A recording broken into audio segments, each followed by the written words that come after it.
Good. Ja. Go!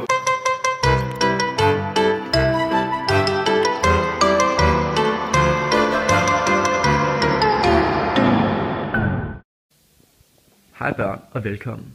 I dag snakker vi om artikler, hvor vi både har fokus på den bestemte og den ubestemte.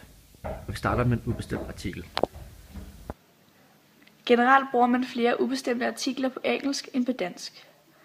I modsætning til dansk benyttes ubestemt artikel også ved det, der omhandler en ud af en gruppe, nationaliteter, stillingsbetegnelser, religion og ideologi.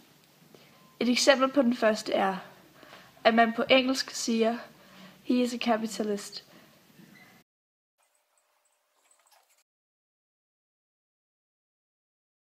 På dansk siger vi, han er kapitalist. Der findes to ubestemte artikler, a og an. An bruges før en vokal eller en vokal lyd, og a bruges foran en konsonant eller en konsonantlyd. Så vil vi gerne forklare forskellen mellem little og few. Vi har to eksempler. Det ene er little og few uden artikel, og det andet er med artikel. Her uden artikel betyder little næsten ingenting, og few næsten ingen. Her med artikel betyder det kun lidt, men dog nogen, og her kun få, men dog nogen. Altså at det her er mere positivt, og det her er mere negativt. Og nu til den bestemte artikel, hvor vi bruger det. Ved følgende ord, der skal altid bruge en bestemt artikel, but the following, the same, the first, the second, the third. Og ved de her skal du ikke bruge en bestemt artikel.